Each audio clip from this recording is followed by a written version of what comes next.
big differences, of course. You're immediately noticeable when you arrive at a with your crew to any new scene.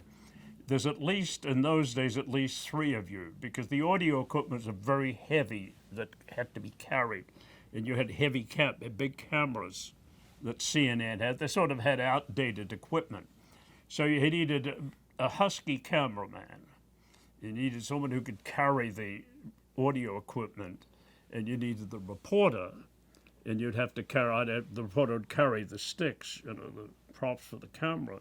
And if you were lucky, you'd have a producer that had come along and help you sort of organize these coverage. But you're immediately noticeable.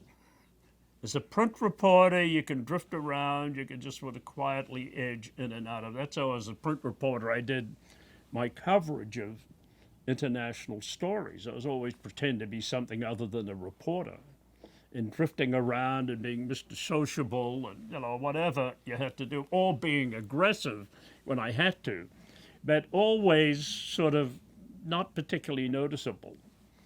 And but with the television, you've got that big object that attracts everyone's attention. And in the kind of world, the world that was developing in the 80s, a camera meant television, movies, visibility. So the benefit of that is everyone we met wanted to be on television, whether it's Saddam Hussein, Osama bin Laden, Radko Mladic, Yasser Arafat. They all wanted to be on camera, and they all wanted to be on CNN camera after the Gulf War. Before the Gulf War, I found that, whereas with the AP, I'd spent time in the Caribbean a lot in South America, it was always a hassle to get an interview with one of these officials, the president. I'd always do it, but it'd be a hassle. They'd say, we're busy, and and I'd have to write letters, and you got a camera. They're all available. I interviewed the whole lot, all the presidents of Central America without any problem at all. They were willing to sit down and take questions without any, the rebel leaders, the government leaders, and particularly with CNN, because CNN by the mid-'80s was seen all over Central America and Latin America in particular, and because that was an easy signal to move.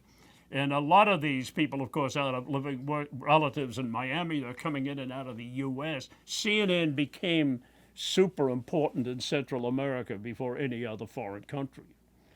And we could access literally for anyone. The negative side is that when you were going into the areas where there was rebel activity, you're very obvious. So as you're going as a print journalist, you can sort of slink around or sit in a car, and your driver can pretend to be someone else, or, a relative or whatever. But with a camera, but I think the benefits outweighed the negatives.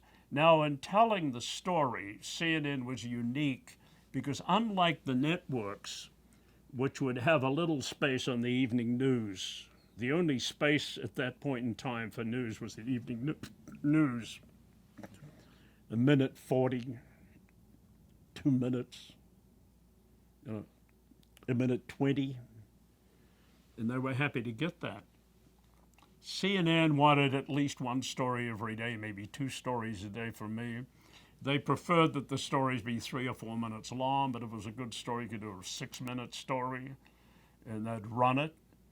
And so I just kept producing wherever I was. And particularly in Central America, it was so beautiful. And so the people were so wonderful down there, and it was so violent. At times we'd leave the hotel in Salvador, and the not the insurgents, but the hit squads, the government murder squads, would leave sort of bodies out in front of the hotel. And I remember one crew coming back, and they went to a neighboring city, and there were heads along the center point of the road going into town, sort of warning, stay away, not just to us, but to anyone. and in fact, some journalists were killed by getting too close. But the thing was, though, that the visuals were so wonderful that I had such great fun and pleasure in using my own AP skills in writing narrative, stories, because in the AP I could write a good story in 400 or 500 words, no problem. I could also do 3,000 words. But the average news script was about, 500 words, 600.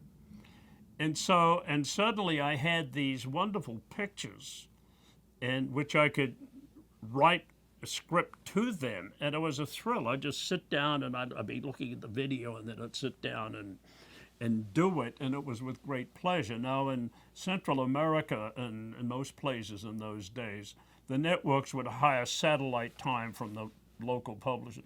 We shipped most everything.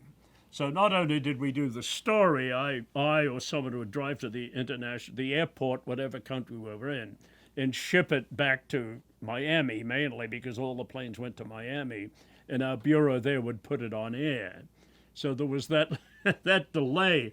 But the delay didn't mean anything because the networks weren't even trying to compete in the sense that the material that we would reveal. I mean, we just have these long pieces on the political system, and I think that we did a pretty good job in dramatizing it. We had good editors, and we'd sort of make these dramatic, and we had access to all the players.